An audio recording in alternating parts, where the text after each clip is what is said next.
দর্শক বন্ধুরা, অবিশ্বাস্য হলেও সত্যি সোনার দাম এক ধাক্কায় 38% কমে গেছে। এই খবরে গোটা বাজারে হইচই পড়ে গেছে। কিন্তু হঠাৎ এই দাম কমার পেছনে আসল কারণটা কি সেটা আমরা জানবো। এখন কি সোনা কিনবেন নাকি আরও দাম কমবে, আজকের এই ভিডিওতে আমরা সব বিশ্লেষণ করব। তো চলো একের পর এক জানা যাক। এক নম্বর কি হচ্ছে, গত 6 মাসে সোনার দাম যখন ছিল প্রতি 10 গ্রাম 62,000 টাকার কাছাকাছি, সেটাই আজ নেমে এসেছে 38,000 টাকা। এই ড্রপ প্রায় 38%, যা বিগত এক দশকে দেখা যায়নি। বিশেষ করে ভারতের বাজারে এই পতন সাধারণত মানুষ থেকে শুরু করে বিনিয়োগকারীদের চিন্তায় ফেলে দিয়েছে। বিশেষ করে যারা সম্প্রতি ইনভেস্ট করেছিলেন তাদের অবস্থা খুবই কঠিন এখন। এরপর আমরা জানবো 2 নম্বর, সোনার দাম কমার প্রধান কারণটা কি। চলুন সেটাও জানা যাক।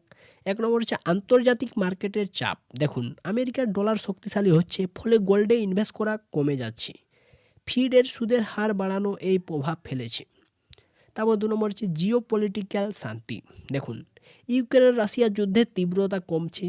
যখন যুদ্ধ বা অনিশ্চয়তা থাকে তখন মানুষ নিরাপদে বিনিয়োগ হিসেবে সোনা কেনে, কিন্তু এখন পরিস্থিতি শান্ত হলে সেই চাহিদা কমে যায়। 3 নম্বর কিছু, চীন ও ভারত থেকে কম চাহিদা। দেখুন, বিশেষ করে ভারতীয় বাজারে বিয়ের মৌসুমে এই বছর সোনার চাহিদা কম দেখা গেছে, কারণ মূল্যবৃদ্ধি, বেকারত্ব এবং অন্যান্য খরচ বেড়ে যাওয়ায় মানুষ কম খরচ করছে।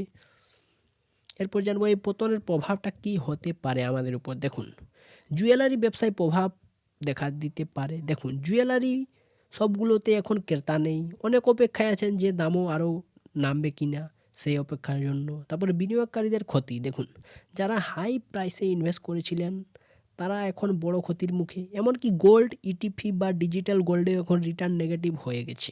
আর বাজারের ভয় এবং আতঙ্কও দেখা দিচ্ছে। এত বড় পতন সাধারণ মানুষকে ভয় পাইয়েই দিয়েছে, এটা স্বাভাবিক। অনেকে তাদের সোনা বিক্রি করে ফেলেছেন লোকসানের জন্য। দেখুন, এখন কি করবেন আপনি, সেটা আপনাকে জানা উচিত। দেখুন, এখন সোনা কি কেনা উচিত? বিশেষজ্ঞদের মতে যদি আপনি দীর্ঘমেয়াদে ইনভেস্ট করতে চান তাহলে এটা হতে পারে এক দারুণ সুযোগ। কিন্তু যদি আপনি শর্ট টার্মে প্রফিট আশা করেন তাহলে একটু অপেক্ষা করাই ভালো। বাজার এখনও স্টেবল হয়নি। তা ভবিষ্যতের পূর্বাভাস কী দেখুন, বিশেষজ্ঞদের অনেকেই বলেছেন 38,000-এর কাছাকাছি দামটা হতে পারে একটা শক্তিশালী সাপোর্ট লেভেল। অর্থাৎ এখন থেকে দাম আবার উপরের দিকে উঠে যেতে পারে। তবে সেটা অনেকটাই নির্ভর করছে আন্তর্জাতিক অর্থনীতি, ডলার ও জিওপলিটিক্সের উপর। তাই চোখ রাখুন নিউজের উপরে এবং বুঝে শুনে ইনভেস্ট করুন। দেখুন তো বন্ধুরা, আজকের ভিডিওটি এতটাই। আপনার কি মত সোনার এই দাম পতন নিয়ে? আপনি কি এখনও সোনা কিনবেন নাকি আরও অপেক্ষা করবেন? কমেন্ট করে জানাবেন। ভিডিও ভালো লাগলে অবশ্যই লাইক, শেয়ার আর সাবস্ক্রাইব করতে ভুলবেন না। আর বেল আইকনটি বাজাতে ভুলবেন না পরের এইরকম নোটিফিকেশান ইম্পর্টেন্ট ভিডিও দেখার জন্য। চলো বন্ধুরা, দেখা হবে নেক্সট ভিডিওতে।